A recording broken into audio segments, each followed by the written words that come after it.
Hey Waffle Gang, I do hope you are well. My name is Mark and today we're checking out some more relationship stories. And if you do love a Reddit story, why not consider hitting that like, that subscribe, maybe that notification bell too. All massively helps out the channel, and you know I can never express that enough, it really does. And let's crack on with today's first story.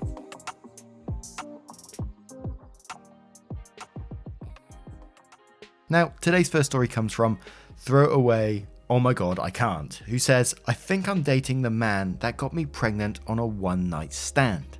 And this one was a suggestion from over on Twitter, and they warned me that, it doesn't come with a wholesome ending and stuff like that. So I'll throw that out there now, because I don't know what it's like myself. So, throwaway because I have family members on my personal. I'm a single mother to a beautiful little girl from a one-night stand about 4.5 years ago. Just finished college and had just moved and wasn't looking for anything serious. It also happened was also just before I left on my 2-month-long post-college vacation. I've been dating this man for 4 months. He's met my daughter once. They get along extremely well, but I don't let them overlap too much. I don't want to expose her to passing flings, and though he has mentioned wanting to continue this, we aren't quite serious yet. Prior to last week, he's been coming back to my place because I had a bad experience going back to another man's place a year ago. So I went back to his place for the first time. It's the same fucking building as that man. I didn't really recognize it until we pulled into the parking garage and went up the elevator, but I know it is. But I recognize the hallways instantly. It also has a very recognizable condo smell. I don't know why I remember that, but I feel like they use the clean solutions that spas use. It smells like eucalyptus and apartment musk. The condo itself is similar, but it's been 4 years and I honestly don't remember anything but his room, and that he had a red couch and the layout, which I'm assuming is similar for most of the condos. He doesn't have the couch, but the layout's the same, and I'm pretty sure it has the same view from his main window. Before people come at me for not hunting him down, etc. We slept together. I just moved to the city after my masters. I never would have found his condo myself. I bust back. Also, we had obviously been drinking. It's been a week, but I genuinely think it's him now because though we were busy, we met both times at 2 very similar events. 4 years ago, the man had shoulder-length wavy dark hair and a thick beard when we slept together. He does have a similar skin tone, kind like Mediterranean. The man I am dating has short cropped dark hair, light stubble and glasses. He is also Italian background. They have the same name. It's a very basic American name, so I never connected it together. Also, to make it worse, I likely look different too. I used to be very thin and suffered from an eating disorder that my pregnancy really helped me to overcome. I've gained 30 pounds that I really needed. I also had short hair that I straightened, and I'm half black and admittedly look very different now with my longer curly hair. I've been dwelling on this for the entire week. I don't know what I'm asking, but I don't know if I also need legal advice or if I should cut contact, because even if it isn't him, I don't think I'll be able to get over this weird feeling that it is. Is there a way to bring this up? Should I message him and let him have the option to ghost me? I'm scared he'll think I'm crazy if I bring this up, or that I planned it, or something weird like that. How do I approach this, or should it not be approached at all? It's so fucking mental, I don't know what to do. Sorry if obviously none of this makes sense. Also, to be clear, I am stable time-wise and money-wise. I do not need this man in my life. My daughter has 2 amazing father figures in her uncles who visit every other day and absolutely love their roles in her life and would probably steal her if they could. Edit, it's him. He had the red couch I remembered, so if anyone has any suggestions about how to tell a man this, that would be great, thanks. Edit 2, I sent him this post. I didn't know how else to do it. He saw it half an hour ago and has yet to respond, so I'm going to bed. Edit 3, I woke up to a lot of comments that I was expecting, and I just dropped my daughter at her uncle's, so I'll respond to what I can now. I'm getting some flack for telling him this way, but until you're in an absolute insane position like this, you don't know how impossible it is to broach a topic like this. I'm not a shy person, but this was enough to almost make me contemplate ghosting him, even though I do like him and I know it's wrong. We've been talking for 6 months and dating for 4. He asked about monogamy 2 weeks ago. I agreed. With this post I sent him a picture of me from 5 years ago and told him the event and when, where, and any other small details I could remember, and the sonogram with a date I have on my fridge. He messaged at like 4 AM to say, yes, I was there. I remember you. And I've seen the text bubbles popping up and disappearing all morning. I do not have any other update, and I'm not sure I will. I clearly only looked for potential partners who would be okay with a woman with a kid into the picture. My daughter is the world to me, but I'm not sure how this not can be an incredible shock. I'm going to give him time and contact family lawyers with the shitstorm I know I've just caused. I do want to laugh though at the people who think it's impossible of me to have forgotten what he looked like. It was 5 years ago. We have both clearly changed a lot, and we had been drinking. There are people I don't recognize from uni who sat next to me in class for a year.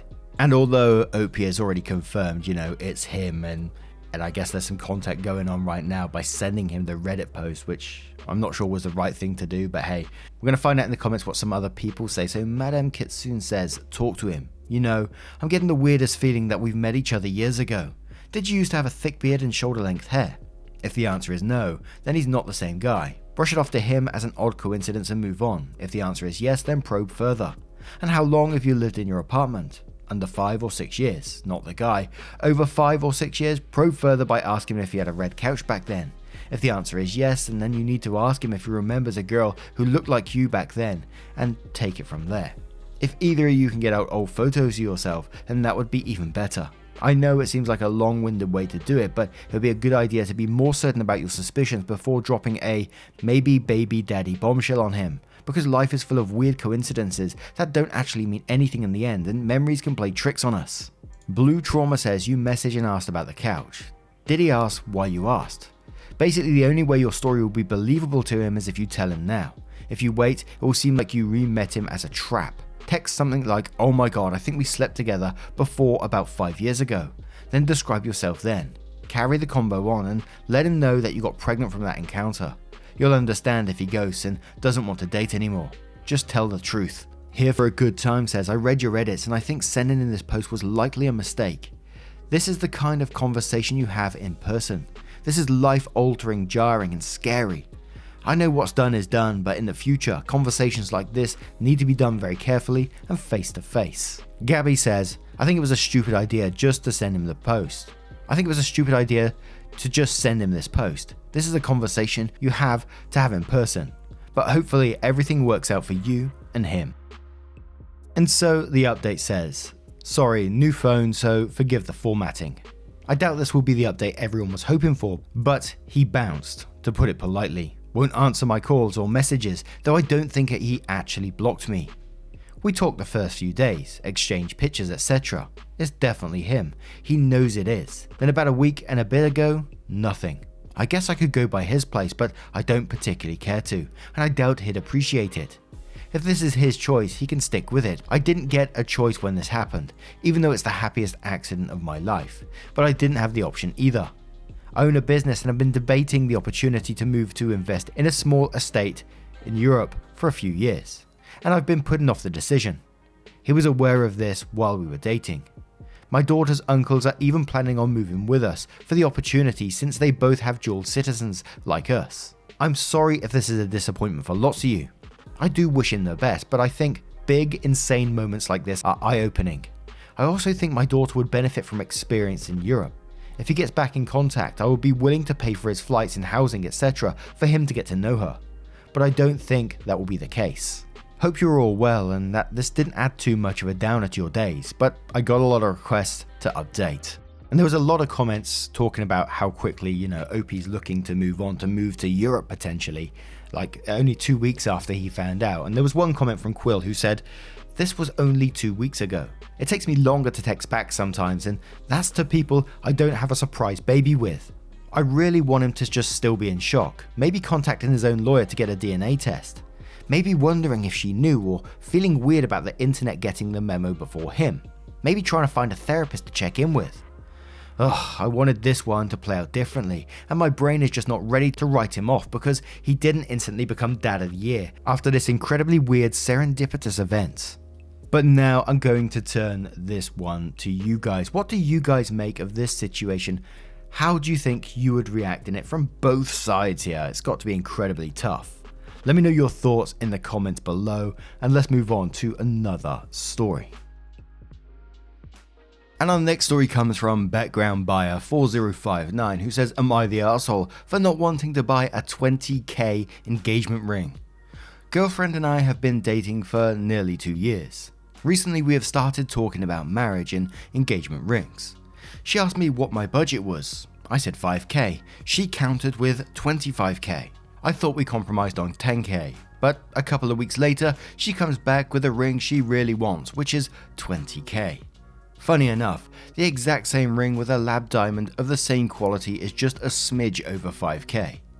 I've always known that she values tradition much more than me, and she has always known that I am rather frugal. She is now calling me cheap, that I hate the entire diamond industry. I was willing to spend 5k because I knew it was important to her. I've tried explaining what we could do with that 20k, invest it and retire 2 to 3 years earlier, use it as a down payment to buy a better house, etc. She counters with, I just want it, that I can afford it and that it's a good investment.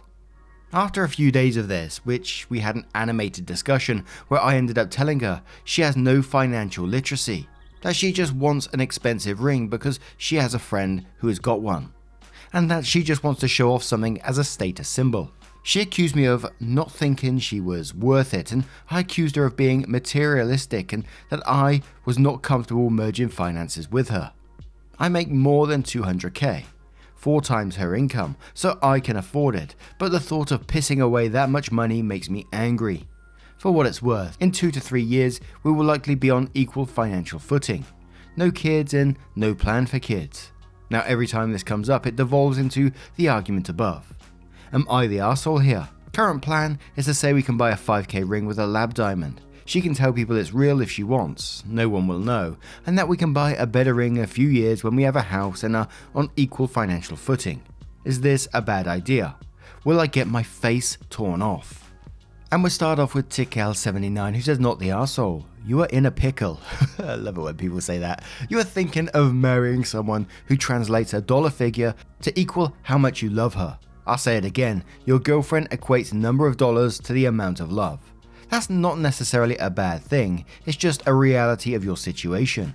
With that reality in mind, please understand that this will not change. This will continue to manifest in other areas of your lives together. House, cars, clothes.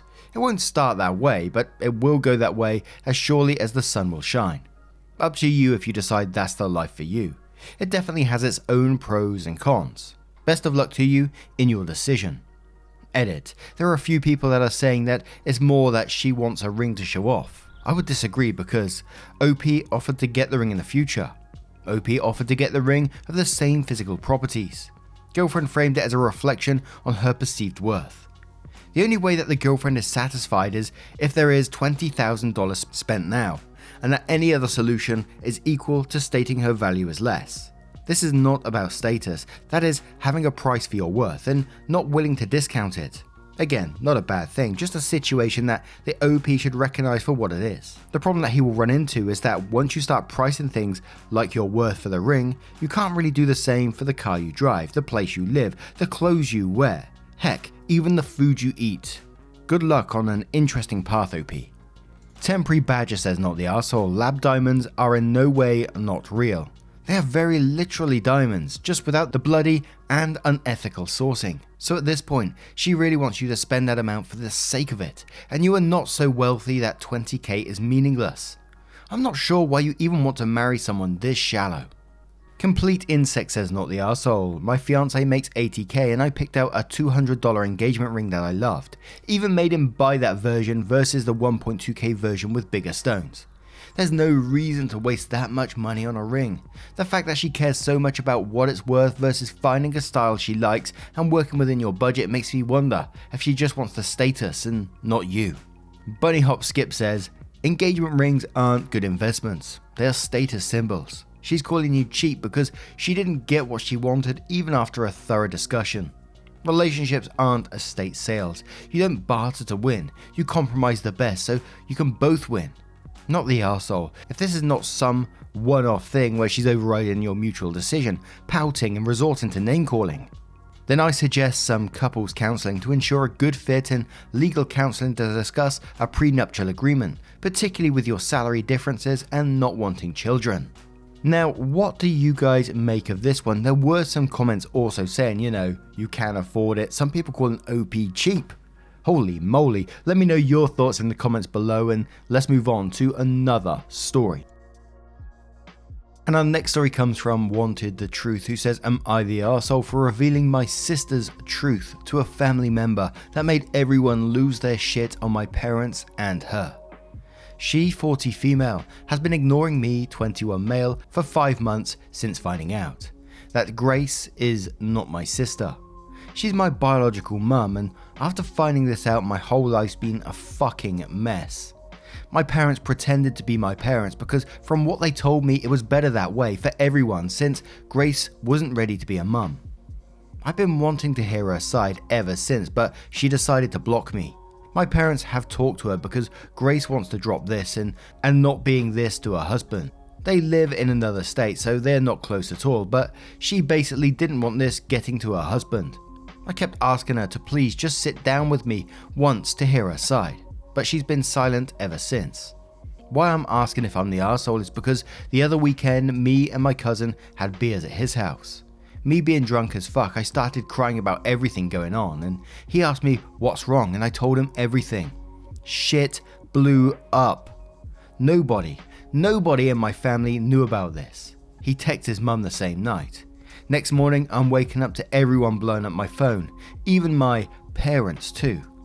Now everybody in the family knows, and they even reached out to Grace on my behalf, telling her if I want to talk to her, then she owes me that at least. This whole thing couldn't be kept a secret from her husband because he knows now too, because she called my parents crying because they had a big fight. He's so mad he's staying at his parents'. She's saying it's my fault now for not letting it go, and now it seems like everything in her life is falling apart, including my parents, because everyone's coming down on them too for lying this whole time. I know none of that would have happened if it hadn't been for me saying something, but also feel that after being the one who got lied to, I was owed some answers too. Am I the arsehole? And we're going to start with Impossible Hand on this one, who says not the arsehole. You didn't reveal her truth, you revealed your truth. You're allowed to share whatever details about your life that you want. Equivalent Inside replies to that saying exactly this, OP. You had every right to share with your cousin what you were going through. You have no obligation to continue the lie that your family started. Also, please remember, no matter what Grace says, that what is happening to her now the truth is known is not your fault. She chose to not tell her husband the truth when she met him. Still didn't tell him when dating, after becoming engaged, and then even after getting married. She made the decision to keep this from her husband, and he has every right to be upset. His reaction is not because or about you specifically, but rather about realizing that his wife didn't trust him enough with the truth and was planning to keep him in the dark forever. He has now lost trust in her and is questioning if she is actually the person he believed she was. He's also probably wondering what other things she has kept from him, what other secrets she may have hidden. Keeping secrets like this from family and from significant others is never okay. You are not in the wrong here, OP, and you are without a doubt not the arsehole. Hope you get all the answers you are looking for soon. Illuminati Weave says, as someone whose biological mum pretended to be their sister well into my 20s, I can assure you that you caused less of a fuss than I did. Not the arsehole, but to be honest, I didn't read the whole post. I just know that feeling when the truth is right there and you just get tired of hiding other people's problems, which were never yours to be responsible for. Wicked Lucky says not the arsehole even 22 years ago. This secret was a bad plan and never going to be kept forever. And this isn't just her story or life, it is yours too. Pat James says not the arsehole. Wow, I can't even. I'm sorry this happened to you. She knew that you found out. The least she could have done is talk to you. Anyone could see this playing out like it did. If she had done the right thing, she might have had a different outcome. This is not on you. And then there was a string of comments questioning what did OP expect to happen, that she owes him nothing if she doesn't want to talk and that's her choice.